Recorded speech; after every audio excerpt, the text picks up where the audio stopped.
স্বৈরাচার সরকার পতনের পর দেশের প্রশাসনিক শূন্যতা সামাল দিতে গঠিত হয়েছিল অন্তর্বর্তীকালীন সরকার। সেই অধ্যায়ের আনুষ্ঠানিক সমাপ্তি ঘটল মঙ্গলবার রাতে। মন্ত্রী পরিষদ বিভাগ গেজেট প্রকাশের মাধ্যমে জানায়, অন্তর্বর্তী সরকার ভেঙে দেওয়া হয়েছে। প্রকাশিত গেজেটে বলা হয়, সংবিধানের ৫৬ অনুচ্ছেদের ৩ দফা অনুযায়ী গণপ্রজাতন্ত্রী বাংলাদেশের রাষ্ট্রপতি ত্রয়োদশ জাতীয় সংসদের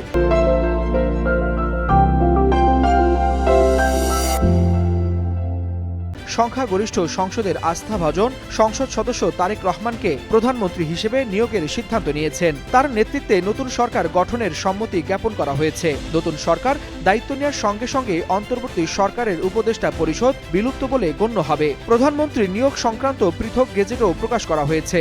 রাষ্ট্রপতির আদেশক্রমে এতে স্বাক্ষর করেছেন মন্ত্রী পরিষদ সচিব নাসিমুল গনি। ফলে এর মধ্য দিয়ে নির্বাচন পরবর্তী রাজনৈতিক রূপান্তরের আরেকটি গুরুত্বপূর্ণ ধাপ সম্পন্ন করা হলো।